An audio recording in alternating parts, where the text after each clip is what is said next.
Okay, that in theory should have us live streaming this thing to my YouTube channel, which could be interesting. And we'll see how this works. I'm actually gonna... I've got that set up like that. The question is, Watkins Glen, load, Brands Hatch.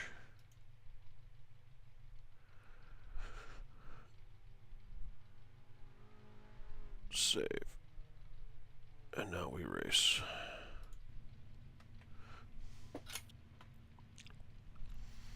Let's see how this works.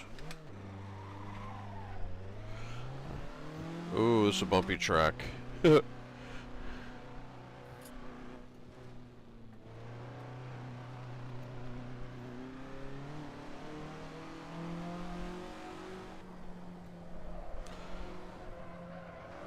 Turn 1 I can already see is going to be fun.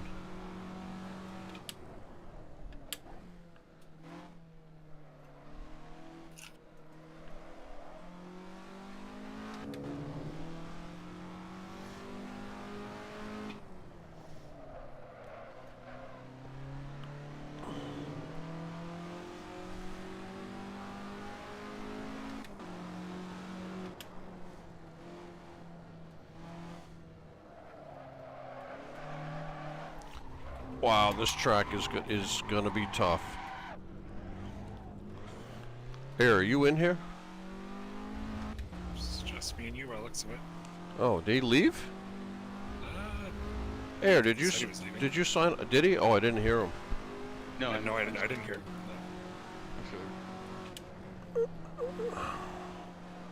What's going on? This track is gonna be challenging. Which one? Brands Hatch. Didn't we test it, Brands Hatch? I don't remember, but this is going to be challenging with these cars. We were testing it, Brands Hatch. We might have. It's a narrower track, which is exciting. Oh, it doesn't feel that narrow. It does have a lot of bumps. No, because it'll be turn... Turn 1 is extra dangerous because you don't have any braking and it's still blind. No, so it's going to be 1, 2, 3. Turn 4 is brutal because it's off camber, and these things just, yeah.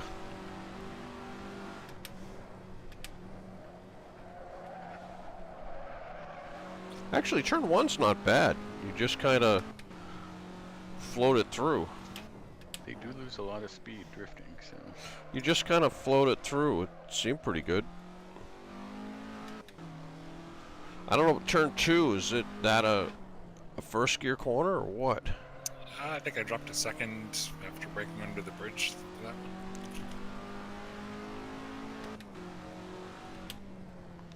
I've got a different gear set than you. My second gear is very tall.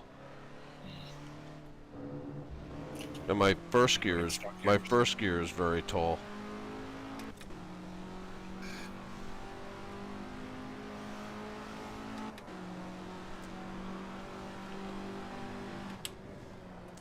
I'm only getting to like 118 on the straight. What's your top speed? Oh, I'd have to check next time on the front straight. Well, the long straight on the back part of the track will be after turn 4. Kind of up to the big reducing radius corner to the middle straight. Yeah, the first of those two right-handers. I might do some gear. I'm running the Watkins Glen setup.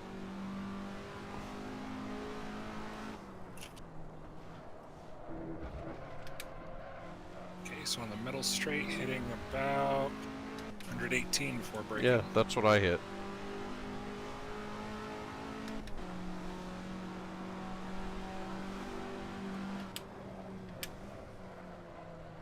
Whoa! Wow, okay.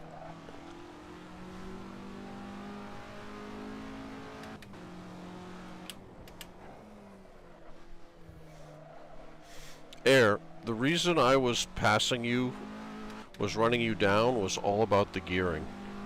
On the last, Yeah, I it was could all see you about were coming out of the corners a lot quicker. all about my gearing.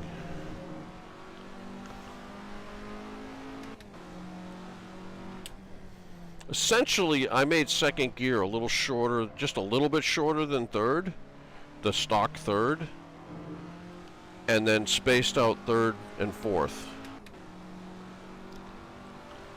Because basically on that track you never used first except for launching. And I wanted just a little more drive out of the toe of the boot was the big place.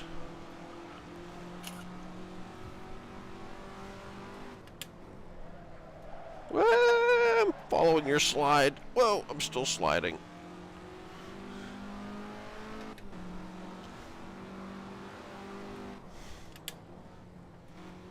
This one's easy to go. You can get enough slide on there.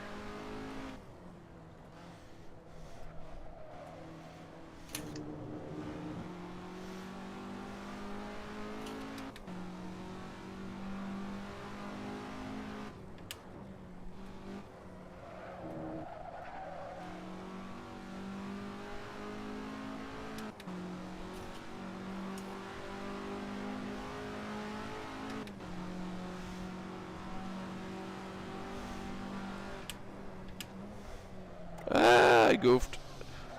Oh, I saved it. I can't believe I didn't crash that.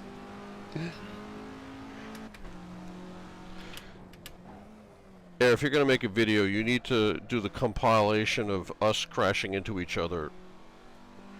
How many times? 3 times? 4 times? 3 times, I think. I literally think we set a record for that. And didn't, well, I think we lost some places, but I didn't lost. nearly as I many was as we in. should've. I was in second at the first one. I think what I end up in 4th or 5th at the end. I mean, Yeah, it was pretty amazing we didn't lose. all things consider, how the hell that happened? Everybody else was spinning behind us. I actually have come to like these cars. I do like them. I will admit, I am using not traction control. I'm using ABS because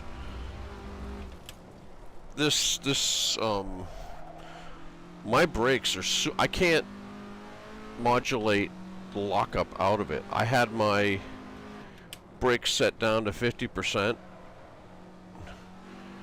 and it still locks up on me.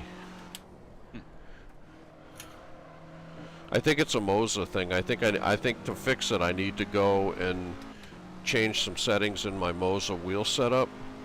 Your sensitivity curve is probably too aggressive. But the problem is that my brakes are fine in all the other cars without ABS. Yeah, So I These are don't. probably Yeah. hardest to control brakes of any of the cars we've raced. There was some other older car that had problems like this, but this is probably number one.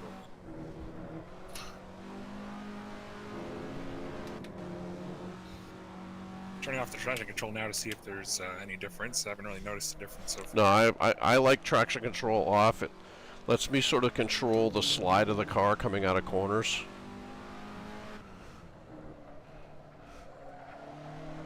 Yeah, you can get a little more rotation. Whoa! With it, that's Alright, I'm gonna go in and change my gearing for this track. I'm gonna go and change my gears. I don't need... I like all the other gears. I just need to pull this gear down.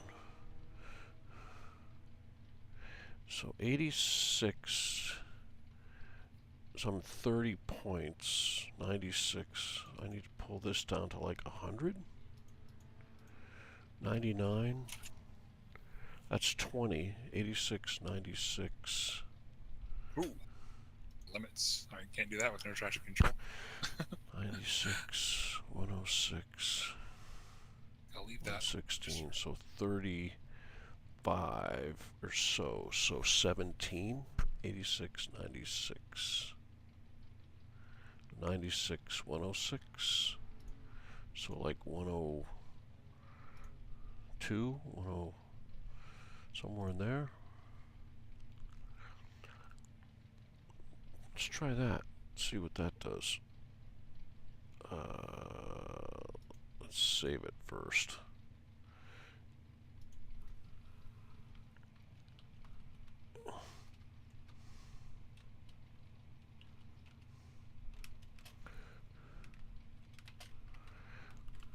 So the traction control I found has upsides and downsides. Upside keeps you from getting sideways by accident at low speed turns. Downside, it doesn't really let you use extra gas to get some more rotation at higher speeds. Yeah, coming out of corners, it is not advantageous. I don't use it.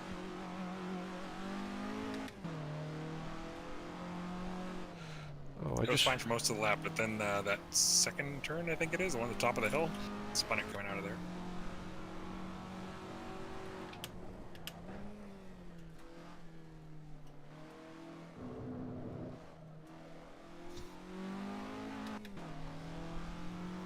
Try turning it off again. Oh.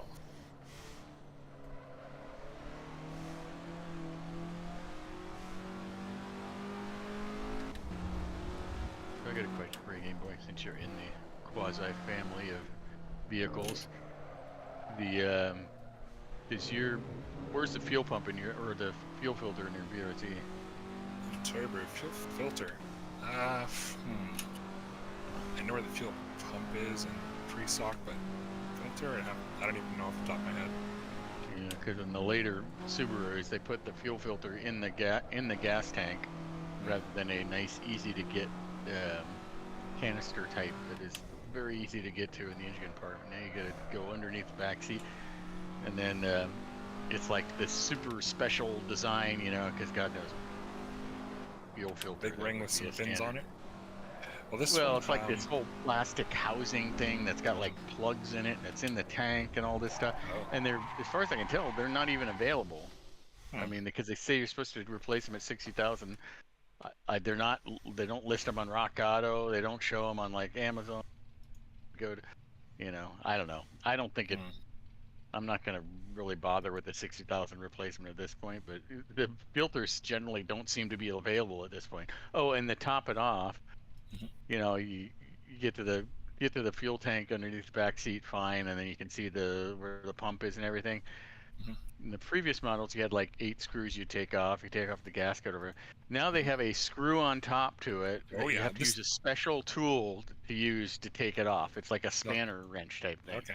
Well, here's the thing. You can do it with a spanner, but I mean, not with a spanner. You can do it with a fillet, like a straight screwdriver, and a hammer, like a chisel action. But it is really hard to get it tight enough to not leak when you put it back together. I've learned That would be. I think I would just take some metal and if I didn't, you know, somewhere I saw like this, like a cheap version of the spanner tool, but I now can't remember where it was. But I just take some metal and bend it to the shape, you know. Yeah, you have to put a frightening amount of tension on it to keep it from leaking. I tried to do it once. It still leaked. Took it to a shop. They took 2 tries and finally got it to close out. Oh, really? Yeah. Yeah, there's somebody that makes like sort of a cheapo kind of cast one with wing nuts that has like a little socket. But I don't know. I could always weld a socket thing on it or something. That was the question: is how tight does it need to be? And how do you know how tight is it? Because there's probably a torque spec on the stupid thing or something. I don't know. Not that I could find, and it's made of plastic, so there's always a threat of cracking it wide open to worry about. Yeah. So they went from probably one of the easiest fuel filters to replace to one of the biggest pain in the ass. But I don't remember seeing a fuel filter when I took out the pump, because I went in there to put in the little baffle flap, and it has a socket, it has a pump. I don't remember seeing any. Yeah, the way it's set up, there's a little socket on the bottom, and then above that, there's big plastic housing. The filter is built into that. You got to take the whole goddamn thing apart to get into it, and it doesn't even look like a fuel filter. It's just like this plastic barrel-looking thing. But I don't know. So if I did notice it, and I knew there was a fuel filter in there, I would have changed it at the same time. It does seem though like 60,000 miles on good fuel seems a little early to replace a fuel filter. But what car do you got here? I think it was like, because we used to have a Mazda Speed 3, and I think that you basically didn't have to replace the fuel filter or something. It was like it's not normally a maintenance item. Maybe because it's an off-road vehicle or something, you'll get dust in it and needs to replace more. But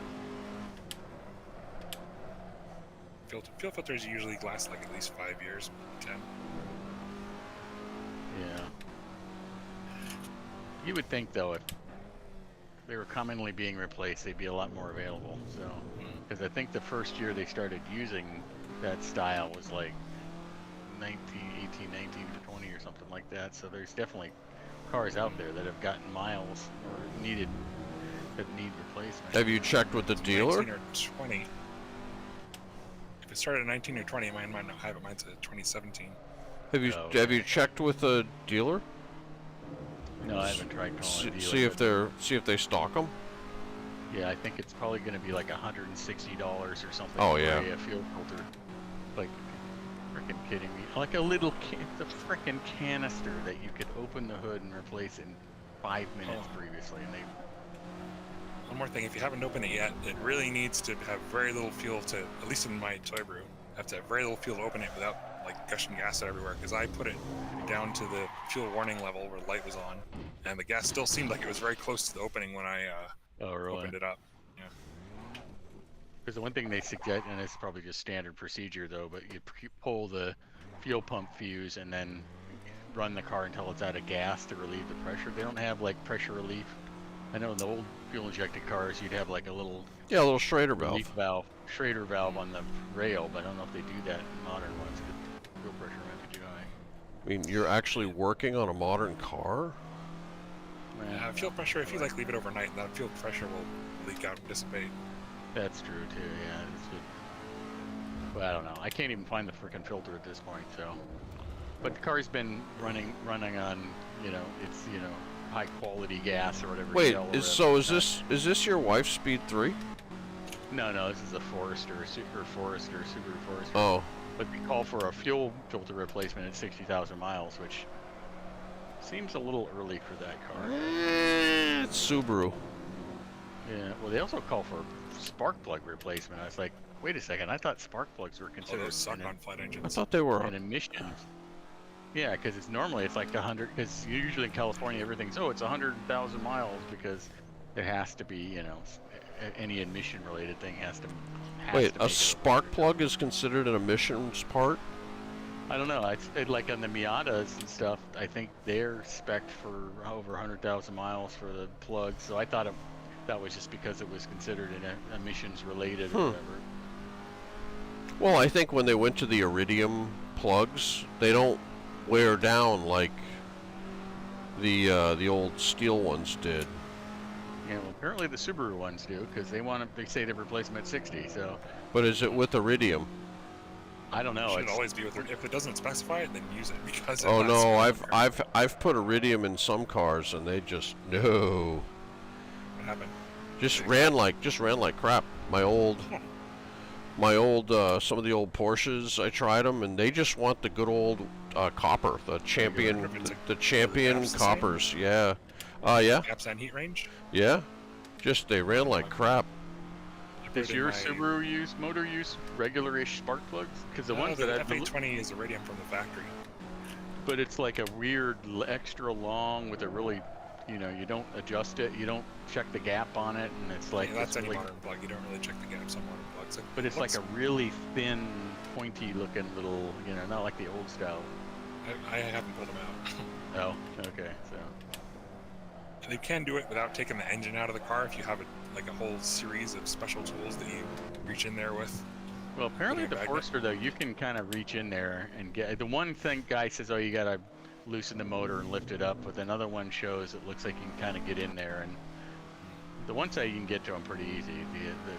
The driver's side it's a little harder, but looks whichever like you can do it without loosening the engine up. You just have to use a very specific set of tools to reach in there.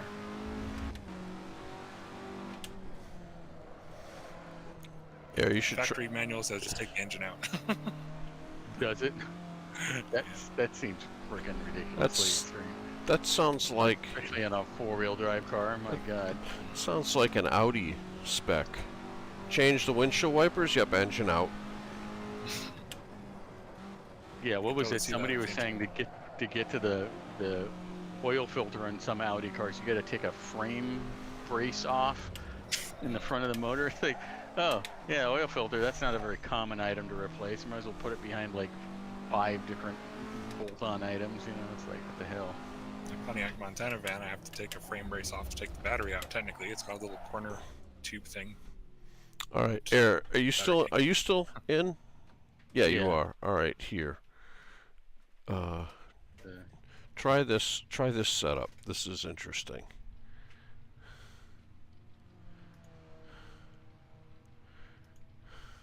You adjust the gearing. Yeah, I played with the gearing. It's like driving a motorcycle now. It's kind of fun. It's like literally like driving a motorcycle. I haven't really touched anything else in the car. Honestly, it's just gearing changes to this. I don't think this setup has any camber or anything. I had tried some camber changes and a few other things, and while it felt better, it was not faster. If you increase front camber and rear camber and other things, the car definitely feels better, but it's not faster.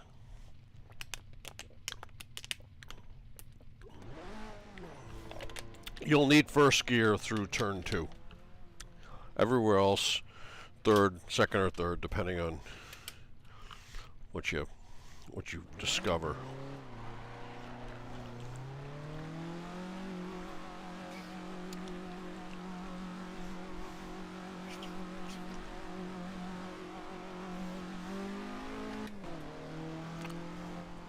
Feels like a close ratio box. It is. That's what I made. Because you don't need first gear will spin the tires even with it all the way up. Mm-hmm. So what's the point of having it lower? Yeah, that's what I told somebody once. He was like, "Oh yeah, that makes sense." It's like the first gear in a car. If you can spin the gears, then the gears to basically. I mean, it's not too low, but that's as low as you need. Low it. enough. Yeah.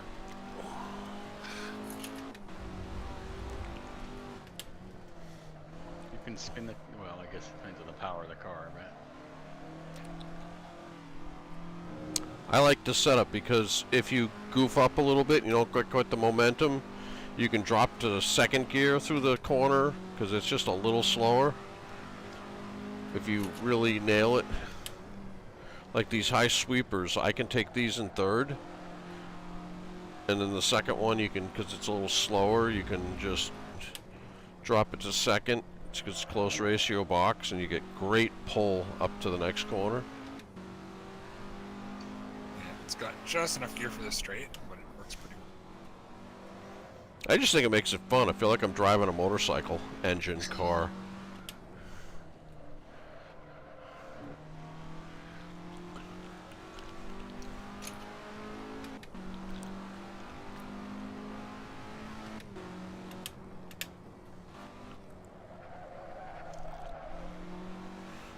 And second gives you good rotation on sort of those medium speed corners. Kind of like those with the IndyCar gearing where they go from 5 to 6. And it's like it's like 500 RPM. Yeah. One's That's good, though. It gives you a loads. cruise gear and a...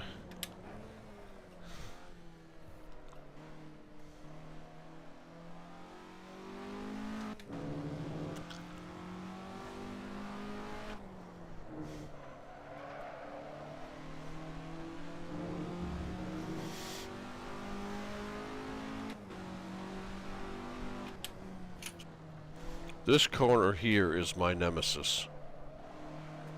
Because if you float it out too wide on entry, I think it's off camber there, I think.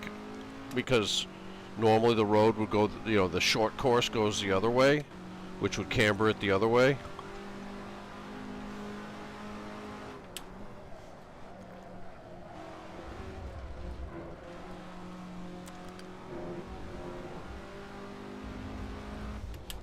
Oh, I was on the grass when I hit the brakes.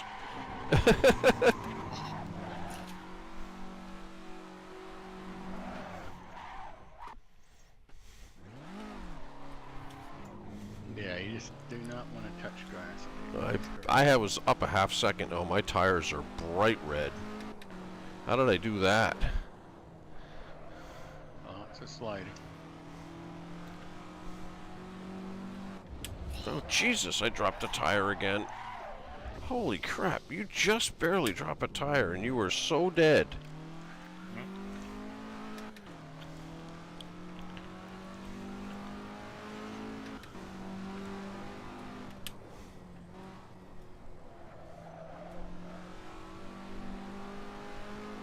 Oh, don't. I'm so dead.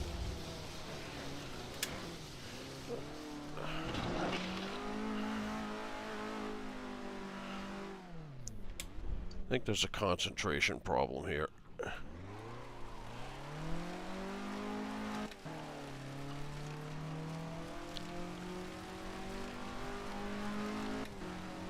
Oh, Air, does the online store make keychains?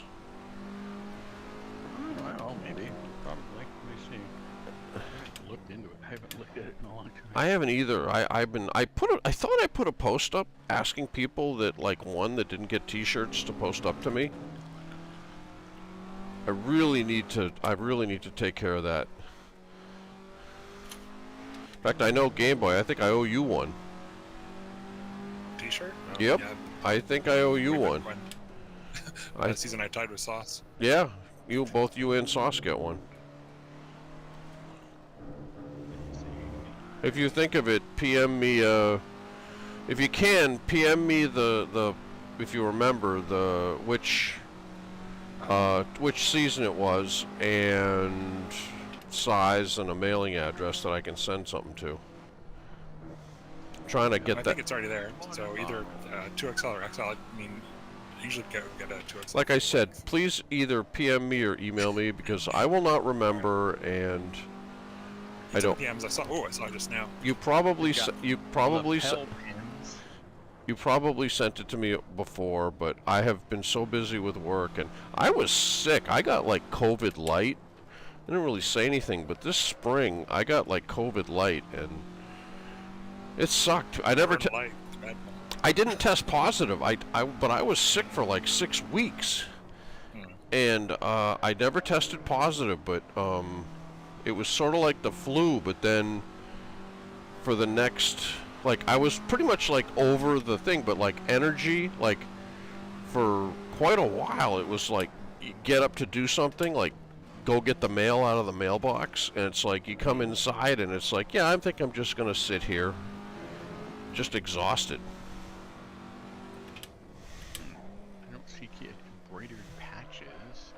I'd be surprised if they didn't have keychains. Well, the reason I was asking is I've got a 3D printer here. And my son has been 3D printing everything but the kitchen sink, and he might do one of those at some point. But I was thinking about doing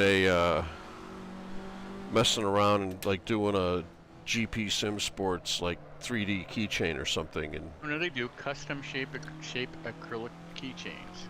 oh,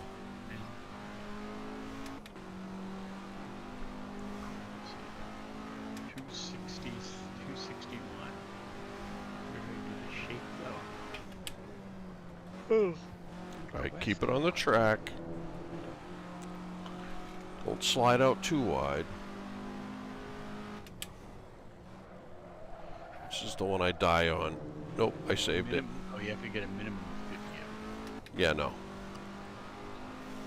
But how much are they expensive? Oh, God. $2.61 Each? But you have to get 50 of them. Yeah, that's not really. We'll give away 10, and we'll have the other 50 forever. The other 40. I don't know at this point. Depending on these